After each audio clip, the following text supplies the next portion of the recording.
जुर्म की हर कहानी के पीछे कोई ना कोई वजह जरूर होती है और जब भी कोई जुर्म होता है तो तजर्बाकार पुलिस अफसर उसकी वजह भी साथ साथ मालूम कर लेता है। ऐसी ही एक वारदात जिसे हम कत्ल की लर्ज़ाखेज़ वारदात कह सकते हैं हुई। पुलिस अफसर ने किस तरह उसको तफ्तीश की, तहकीक की और मुलजिम को गिरफ्तार किया। हम इस वक्त एसएचओ पाक कॉलोनी मुख्तार पहाड़ के पास मौजूद हैं, जिन्होंने कत्ल के मुलजिम को गिरफ्तार किस तरह किया। आइए उनकी अपनी ज़बानी सुनते हैं। औज़ुबिल्लाहिमिनश्शैतानिर्रजीम, बिस्मिल्लाहिर्रहमानिर्रहीम। मेरा नाम मुख्तार अहमद है और मैं इस वक्त एसएचओ पाक कॉलोनी हूँ। ये एक मर्डर हुआ हमें नदी के साथ, पुराना गोली मार रेक्स लाइन के बैक साइड पे एक नदी है। मैं एक मीटिंग थी, मीटिंग के लिए निकला। जैसे यहाँ से निकला तो लियारी एक्सप्रेसवे पे ऊपर चढ़ा तो मुझे किसी ने इतला दी कि नदी में एक हीरोइनची की लाश पड़ी है। क्योंकि मीटिंग में टाइम कम था, मैं वहाँ जा रहा था, लेकिन फिर किसी और ने कहा है कि जो है बंदा हीरोइनची नहीं लग रहा है। तो मैंने आगे से गाड़ी रिटर्न की। मीटिंग को ज़्यादा अहम नहीं समझा। मैंने आगे जहाँ मीटिंग थी उनसे रिक्वेस्ट की कि मैं 2-4 से 10 मिनट लेट हो जाऊँगा। तो मैं वापस आके फिर मौके पे आया। जैसे मौके पे आया तो मैंने आके देखा कि बज़ाहिर जो हालात लग रहे थे हीरोइनची वाले ही थे, लेकिन मैंने जब नदी से बंदे को निकलवाया तो देखा कि उसका जिस्म जब हटाया कपड़ा जिस्म से तो उसको फायर लगे हुए थे। तकरीबन कोई 9 फायर लगे हुए थे मुख्तलिफ जिस्म के हिस्सों से। कपड़ा हटाने के बाद पता चला कि इसका मर्डर हुआ है, ये हीरोइनची नहीं है। महबूब नाम था उसका, बलोच था और लियारी का रिहायशी था। उससे हमने स्टार्ट किया। मौके पे खोल भी पड़े थे, खोल भी कब्जे में लिए। फिर जो भी मजीद कार्रवाई थी वो कंप्लीट की।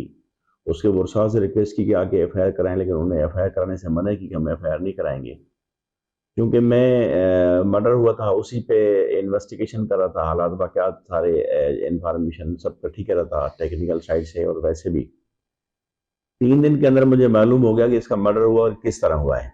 तो फिर मैं उनसे मुद्दईयान से रिक्वेस्ट की, फ़ोन पे बुलाया, फिर उनसे मुलाकात हुई, उनको समझाया बुझाया, उनसे रिक्वेस्ट करके मुकदमा दर्ज करवाया। मुकदमा दर्ज जैसे ही हुआ तो मैं अपने मुलजिम के पकड़ने की खोज में लग गया।